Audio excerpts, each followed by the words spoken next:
अस्सलाम वालेकुम जी। तो बेटा वेलकम बैक। मैं हूं मोहम्मद अब्दुल्ला शाहिद और हम लोग जो प्रीवियसली डिस्कस करते आ रहे थे atomic orbital hybridization second year chemistry के चैप्टर नंबर 7 में से उसमें से sp3 और sp2 को हम लोगों ने डिस्कस कर लिया था। अभी हमारा आ रहा है sp हाइब्रिडाइजेशन। अब sp हाइब्रिडाइजेशन एक हाइब्रिडाइजेशन की बेटा वो टाइप होती है जिसमें वन s ऑर्बिटल और जो वन ही ऑर्बिटल है p का ये इंटरमिक्सिंग करते हैं और इंटरमिक्सिंग करने के बाद दो ऑर्बिटल बनाते हैं जो कि एक जैसे होते हैं, यानी कि उनकी शेप भी सेम होती है और उनकी एनर्जी जो होती है ना बेटा वो भी सेम होती है यहाँ पे। तो हम लोग उसी के लिए इंटरमिक्सिंग वाला ये प्रीवियस टॉपिक लिखा हुआ है। इसके रेलेवेंट अगर आप लोगों को कुछ भी समझना हो तो वो हमारे प्रीवियस वीडियोस है उसके अंदर से देख सकते हो। ठीक है, तो बेटा अभी हम लोगों ने ये देखना है sp, क्योंकि हमारे पास टॉपिक के अंदर जो है वो कार्बन ही है तो कार्बन को ही लेके चलेंगे। उसमें क्या है कार्बन के अंदर 6 इलेक्ट्रॉन होते हैं। इलेक्ट्रॉन कॉन्फ़िगरेशन करें अगर हम लोग 1s2 2s2 2px1 2py1 और 2pz0 आता है बेटा।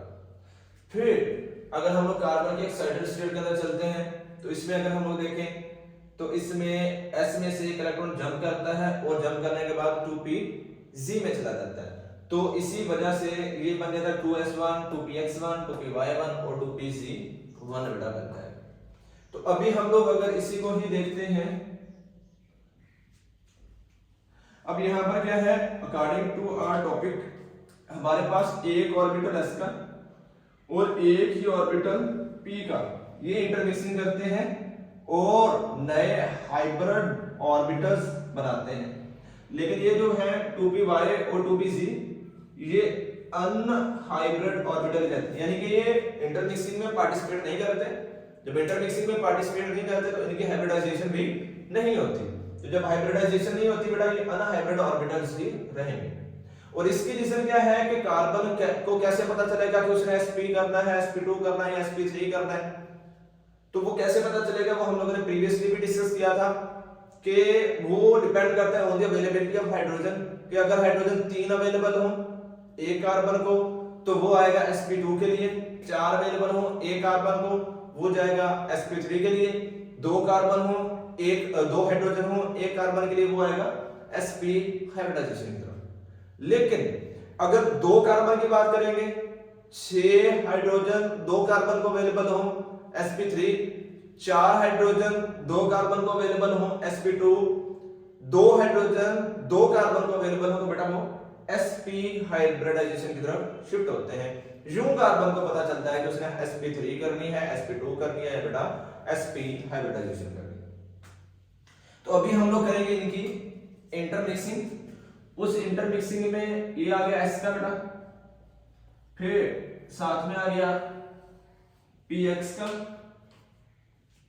ये इंटरमिक्सिंग करेंगे और इंटरमिक्सिंग करने के बाद जो न्यू ऑर्बिटल बनेंगे जिनको हम लोग हाइब्रिड ऑर्बिटल्स का भी नाम देते हैं वो कुछ यूं इस तरीके से बन जाएंगे। ये था 2s का, ये था बेटा 2px का, अब ये भी sp ये भी sp। अब इंटरमिक्स्ड ऑर्बिटल में इलेक्ट्रॉन्स कितने हैं, एक और एक 2 है। तो एक इस वाले sp में एक इस वाले sp में, दोनों sp में एक एक इलेक्ट्रॉन जो होगा बेटा चला जाएगा। ठीक है, फिर हम लोग जो है ना इसकी ज्योमेट्री अगर देखते हैं, ज्योमेट्री में ये बिल्कुल एक दूसरे के आमने सामने आके मौजूद रहेंगे। आमने सामने में ये भी sp ये भी sp, तो इसी बुनियादियों पर इनकी जो ज्योमेट्री होगी वो लीनियर शेप ज्योमेट्री बनेगी। इनके जो बॉन्ड एंगल्स होंगे वो बेटा बनेंगे 180 डिग्री के। ठीक है, और इसके बाद अगर हम लोग देखेंगे अनहाइब्रिड ऑर्बिटल्स हैं वो इनके साथ मौजूद रहेंगे और अनहाइब्रिड ऑर्बिटल्स को अगर हम लोग लेके चले साथ में तो वो कुछ इस तरीके से रहेंगे।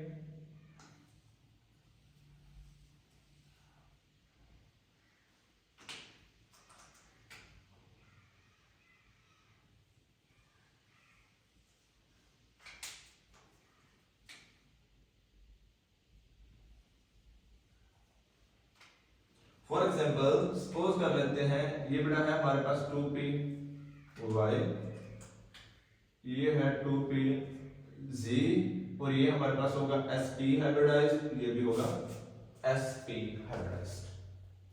ठीक है बेटा, अब हम लोगों ने क्या करना है, अब हम लोगों ने इसको नेक्स्ट लेके चलना है। अब ये क्या होगा, इसी तरीके का एक और कार्बन आएगा, वो क्या आएगा, वो हम लोगों ने ना फॉर्मेशन ऑफ इथाइन वो ऊपर कर लेते हैं। यहाँ पर चलो मैं आप लोगों को ना इथेन और इथीन दोनों समझाऊंगा, जो मैंने प्रीवियसली आप लोगों को बोला था ना इथेन और इथीन का समझाऊंगा, तो वो आज वाले लेक्चर के अंदर मैं इंशाल्लाह आप लोगों को सारे का सारा कवर करूंगा। तो बेटा फॉर्मेशन ऑफ इथाइन करते हैं। इसमें हम लोगों ने जो प्रीवियसली मैंने आप लोगों को sp3 और sp2 समझाया था, उसमें पहले हाइड्रोजन का एडिशन करवाया, फिर बाद में कार्बन कार्बन को आपस में जोड़ा था। लेकिन आज वाले टॉपिक में ना मैंने आप लोगों को कार्बन कार्बन को पहले जोड़ना है, हाइड्रोजन का एडिशन बाद में करवाना है, वो समझाना है। तो इसके अंदर बेटा क्या होगा, ये सेम एक जैसे वाले हम लोग लेके आएंगे, उसमें एक sp2 सॉरी sp दूसरा sp आ गया, इसके साथ एक sp दूसरा sp आ गया बेटा, ये उनकी छोटी लोब्स माइनर लोब्स इनको हम लोग बोलते हैं। फिर 2py 2pz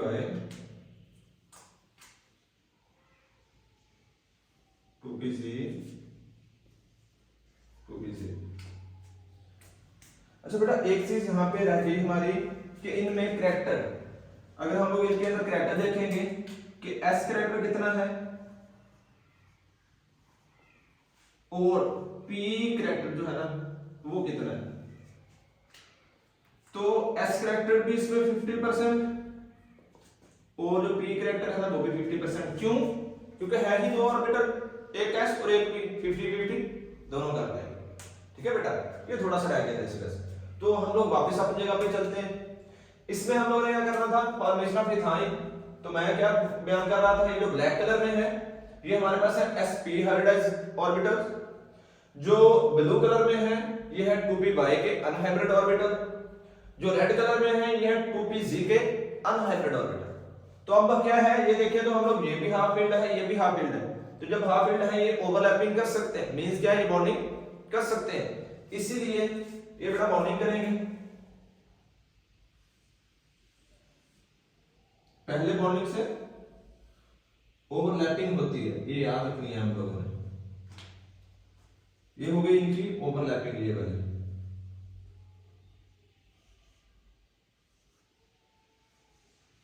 ये इनका pz आ गया,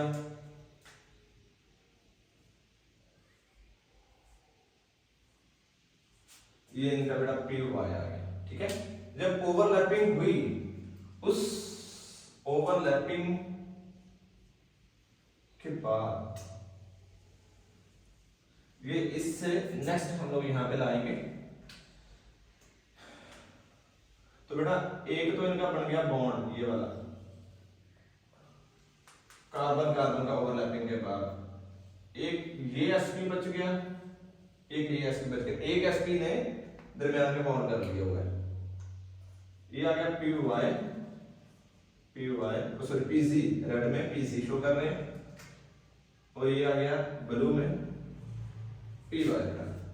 ठीक है, जब उनके दरमियान में ये वाला बॉन्ड बन गया, इस बॉन्ड बनने के बाद ये क्या होगा, दोनों नजदीक आ जाएंगे, तो जब नजदीक आ जाएंगे एटम्स दोनों, फिर क्या है ये जो इनके साइड पर मौजूद py और pz हैं इनके लिए भी जगह मिल जाएगी। जब जगह मिल जाएगी तो ये जो py होता है ये py के साथ, और जो pz है बेटा ये pz के साथ, py pz y के साथ, और pz जो होगा वो pz के साथ बॉन्डिंग कर लेगा, और बॉन्डिंग करने के बाद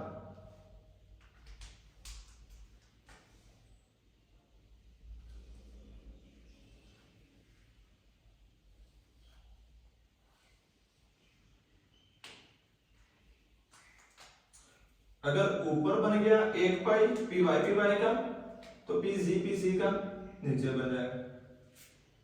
ठीक है, रिपल्शन से मिनिमाइज करने के लिए एक दूसरे से डिस्टेंस पर जाते हैं ना। तो फिर अगर हम लोग देखेंगे अब हाफ फील्ड कौन से बच गए, हाफ फील्ड बच गए हैं ये sp और ये sp।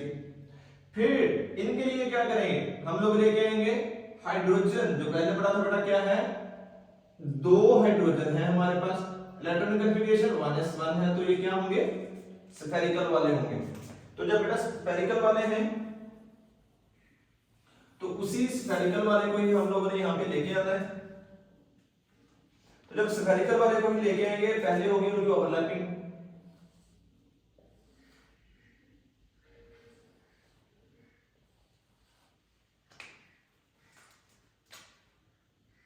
एक पाई, ओ सॉरी के साथ शुरू कर रहे थे, ये आ गया दूसरा पाई। अब फिर हाइड्रोजन का 1s एक इधर ओवरलैपिंग करेगा, ओवरलैपिंग करने के बाद बेटा हमारे पास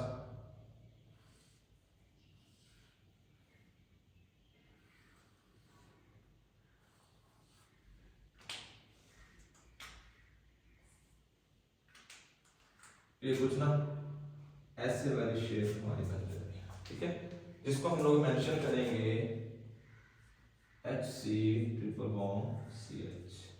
मींस क्या है, अल्काइन अनसैचुरेटेड वाले जो होते हैं वो sp हाइब्रिडाइजेशन की वजह से बनते हैं, अल्केन जो कि अनसैचुरेटेड होते हैं वो sp2 की वजह से बनते हैं, अल्केन जो कि सैचुरेटेड होते हैं वो sp3 की वजह से बनते हैं। ठीक है बेटा, ये sp हमारा कंप्लीट हो गया। इसके रिलेटेड आप लोगों को क्वेश्चन तो आप लोग पूछ सकते हो। अभी जो है ना वो इसी तरीके वाला हम लोग sp3 के अंदर से जब आपस में इथेन बनाएगा और sp2 में जब इथेन बनाएगा उसको भी डिस्कस करते हैं।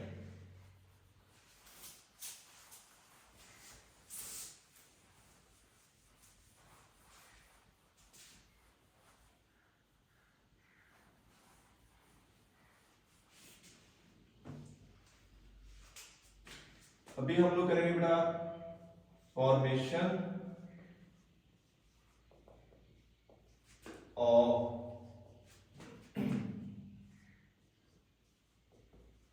इथेन। इथेन फॉर्मेशन करनी है, लेकिन कहां से करनी है बेटा, हम लोगों ने sp3 में से करनी है। अब sp3 वाले को ही अगर हम लोग थोड़ा सा रिवाइज करें, उसकी वीडियो आप लोग पीछे से देख सकते हो, हमारी अपलोडेड है। एक sp3, दूसरा sp3, तीसरा sp3, ओ सॉरी इसको दूसरी डायमेंशन के अंदर बनाओ ताकि बॉन्डिंग करना हमारे लिए आसान हो जाए। एक sp3, दूसरा, तीसरा, फिर इधर भी sp3, यानी कि ये दोनों कार्बन्स हैं sp3 वाले। ये जो हम लोग पढ़ा था थ्री डायमेंशनल स्ट्रक्चर में, उसके बैक साइड के ऊपर मौजूद sp3 उसका ऑर्बिटल। फिर ये जो दोनों चूंकि हाफ फील्ड है, हाफ फील्ड होने की बुनियाद के ऊपर ये ओवरलैपिंग करेंगे।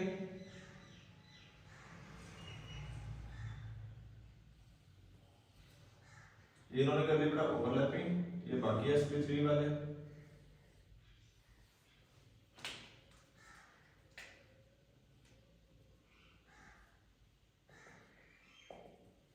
अब ओवरलैपिंग की है, ओवरलैपिंग करने के बाद इनमें बॉन्ड बन जाएगा दरमियान में।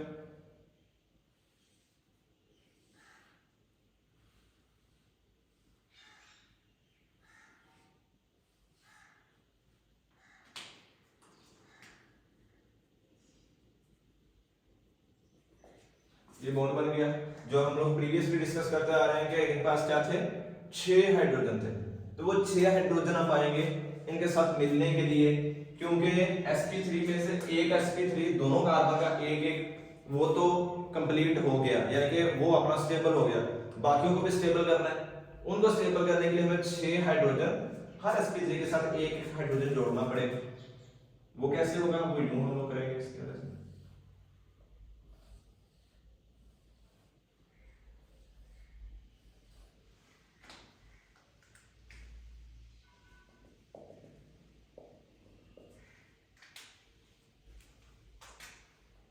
हाइड्रोजन बेटा हम लोगों को पता है उसमें एक ही इलेक्ट्रॉन होता है, और राइटोनिक कॉन्फ़िगरेशन -1 बनती है। अब इनकी करवाएंगे हम लोग ओवरलैपिंग।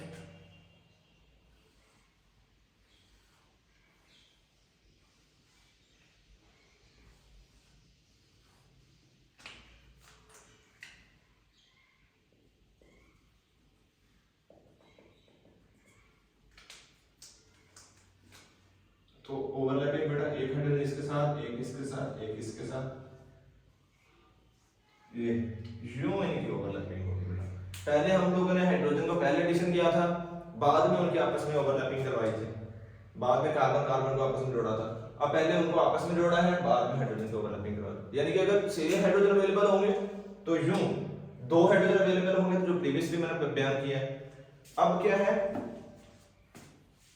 अगर हाइड्रोजन अवेलेबल हो हमारे पास बेटा यहां पे 4, तो वो बनाएगा इथीन और वो करेगा sp2 हाइब्रिडाइजेशन। उस sp2 हाइब्रिडाइजेशन को हम लोग अगर देखें, एक sp2, दूसरा sp2, तीसरा sp2 और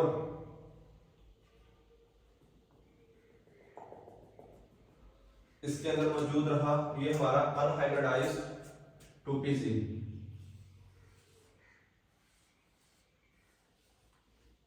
ठीक है बेटा।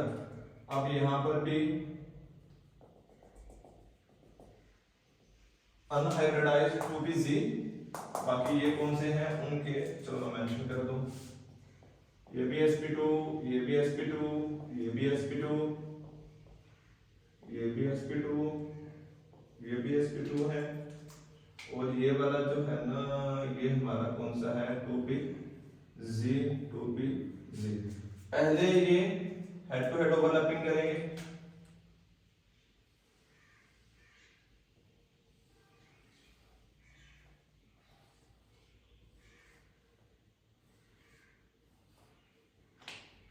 हेड टू हेड ओवरलैपिंग कर ली sp2 ने, फिर pz ऐसे ही मौजूद रहा, इनकी होगी बेटा आपस की bonding.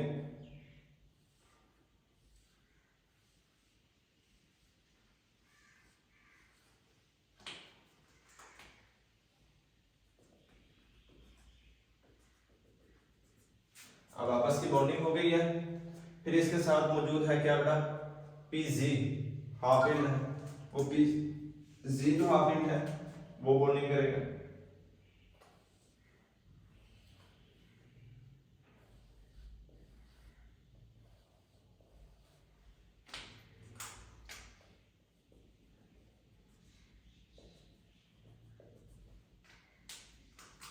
May be from this side और दिस साइड, दोनों में से किसी एक साइड से करेगा। उसके बाद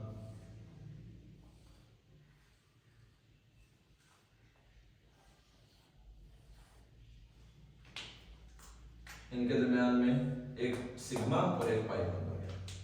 फिर बेटा हम लोग 4 हाइड्रोजन जो कि मौजूद थे इस sp2, इस sp2, इस sp2 और इस sp2 को स्टेबल करने के लिए वो 4 हाइड्रोजन ले आएंगे जो कि स्फेरिकल शेप के होते हैं, क्योंकि इनमें एक इलेक्ट्रॉन होता है बेटा।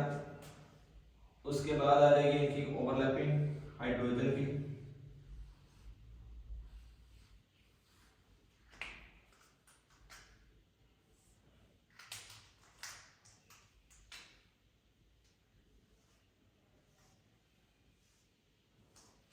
तो वो यूं अपनी स्टेबिलिटी कर लेते हैं। ठीक है बेटा, ये तो था sp2 के अंदर से एथीन, sp भी हो गया, sp3 भी हो गया, sp2 भी हो गया, हाइब्रिडाइजेशन वाला भी हमारा प्रीवियसली हो गया। इस पूरे टॉपिक में से हाइब्रिडाइजेशन वाले में से आप लोगों को अगर कोई भी क्वेश्चन हो तो आप लोग पूछ सकते हो। होप सो क्लियर हो गए, काफी इंपॉर्टेंट है इसमें से लॉन्ग क्वेश्चन के लिए भी और शॉर्ट के लिए भी, तो अच्छे तरीके से इसको प्रिपेयर करना है। बाकी इंशाल्लाह अल्लाह क्या करेगा। Thank you so much, Allah Hafiz.